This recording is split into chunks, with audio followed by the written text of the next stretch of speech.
السلام عليكم، ازيكم عاملين ايه؟ النهارده هنعمل وصفة خضار في الفرن جميلة جدا يا جماعة.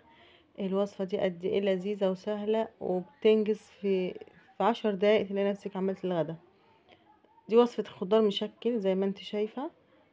اي خضار انت بتحبيه. انا هنا حاطة البطاطس، الكوسة، جزر، فلفل الوان، بصل، فلفل اخضر، شوية خضار مشكلين كده، ممكن بسلة، ممكن فاصوليا، الانواع اللي انت بتحبيها. آم، انا خرطتهم هنا برضو بالطريقه اللي بتعجبك. الاكل يا جماعه ملوش طريقه في العمايل، ملوش طريقه في ان انت تخرطيه كده او كده. الحاجات دي كل واحد بيعملها على حسب ما هو عايز، ملوش طريقه خالص الاكل، ولا توابل معينه ولا حاجات معينه. كل حاجه ينفع في الاكل، كل حاجه ينفع طالما انا بحب كده. يعني حتى لو في ناس هتعترض على كده، لا انا بحب كده، يعني دي طريقتي في الاكل وانا بحبها. مش شرط انا بعمل وصفه كل الناس تحبها، لا عادي، ممكن الناس تعلق عليها حلو، ناس تعلق عليها وحش. آم، يعني آراء، دي حاجة ما تزعلش حد.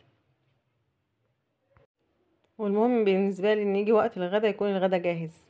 يعني في وقت الشتاء القصير ده بيبقى بالنسبة لي انجاز كده اما نخلص ونخلص الاكل ويبقى نتغدينا وخلاص بقى، كل واحد يشوف مصلحته.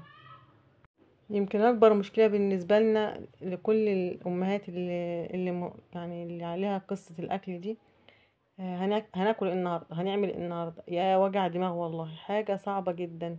يمكن اعمال الاكل نفسها سهلة، يعني ان انا اقوم اعمل الاكل دي حاجه سهله، انما افكر هناكل ايه دي اصعب حاجه في الموضوع يعني، اصعب حاجه بكتير من عمل الاكل. يا لو حد كل يوم يفكر لك كده هتعملي اكل إيه النهارده، اعملي كذا، انت يا دوب هتجيبي وتعملي. كل يوم حد وظيفته كده يفكرك، انما انت تسالي ما حدش بيرد عليكي اجابه شافيه وافيه. لا، اللي انت تعمليه اللي انت عايزاه، وفي الاخر بيعترضوا على فكره، يعني انت اللي انت تعمليه اللي انت عايزاه وفي الاخر اما تعملي اللي انت عايزاه بقى بيعترضوا. انما من اول يقولوا لا، ما حدش بيقول حاجة، بيدوخونا بس. متهيألي المشكلة دي مش بتواجهني انا، بتواجه كل الامهات. يا ريت اللي بيحصل معاها الموضوع ده ترد عليا في التعليقات وتقول لي بقى اولادها بيقولوا لها ايه لما بتسالهم على الاكل. هتعملي كذا يا ماما، ولا بيسيبوا لها الحل هي وفي الاخر بيعترضوا. اكيد بيعترضوا زي ولادي، يعني مش هم ولادي بس اللي كده، ده هم كل الاولاد كده. نرجع بقى للوصفه، احنا كده خلصنا كده تخطيط الخضار. ده فلفل الوان احمر وفلفل الوان اصفر، كل الفلافل اللي انت عايزاها، فلفل براحتك، وبصل وكوسه وجزر وبطاطس. زي ما انا قلت لك، ممكن بسله، فاصوليا، الخضار زي ما انت عايزه. بس وهنحط عليهم بقى عصير طماطم، شويه توابل الاول، وبعدين عصير طماطم، ونغليها غلوتين على النار ونحطها في الفرن. وفي الوقت ده كنت بعمل شويه رز، والرز بقى طبعا مش قصه ولا حاجه، قصه انتوا بتعملوا الاكل احسن مني واشطر مني، بس ادينا بندردش مع بعض شويه.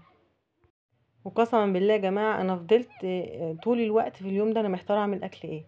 انا بدات الاكل اعمله المغرب، بس هوبا جت في دماغي الفكره دي، قمت عاملاها، وقلت هو ده الاكل المنجز اللي هيخلص بسرعه، يعني مش هينفع افكر في حاجه غير كده في الوقت ده.